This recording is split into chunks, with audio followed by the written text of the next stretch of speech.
அன்புக்குரியவர்களே, இன்றைய இறை வார்த்தை வழியாக இறைவன் நம் அனைவரையும் இரக்கமுள்ளவர்களாக வாழ அழைக்கின்றார். பழியை அல்ல, இரக்கத்தையே விரும்புகிறேன் என்பதன் வழியாக அவர் விருப்பத்தை தெளிவாக அறிந்து கொள்ள முடிகிறது. மேலும் இரக்கம் நம் வாழும் வாழ்க்கையில் எத்துணை முக்கியமானது என்பதை நினைவுறுத்துகின்றார் இறைவன். இணையத்தின் வழியாகத்தான் இவ்வையகம் இன்று இயங்கிக் கொண்டிருக்கிறது என்று நினைக்கிறோம்.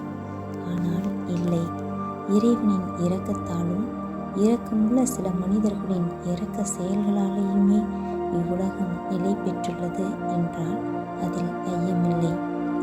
சட்டங்கள் சடங்குகள் வழியாக இறைவனுக்கு நம்மால் புகழ்ச்சி பலி செலுத்த முடியும்.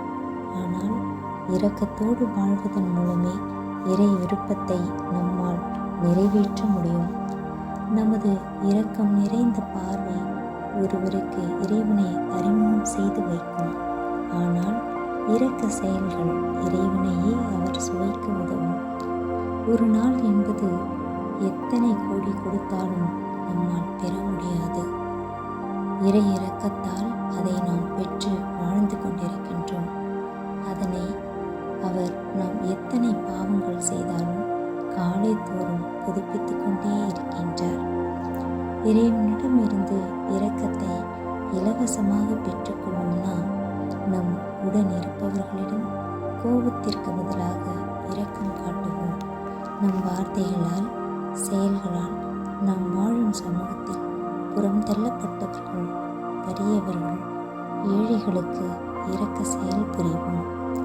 இரக்கத்தோடு வாழ்பவர்கள் இறைவனோடு வாழ்கிறார்கள்.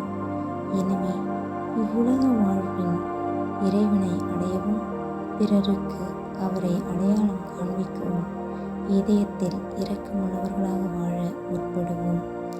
நமது இரக்க செயல்கள் இறைவனின் பார்வையில் நம்மை மதிப்பு மிக்கவர்கள்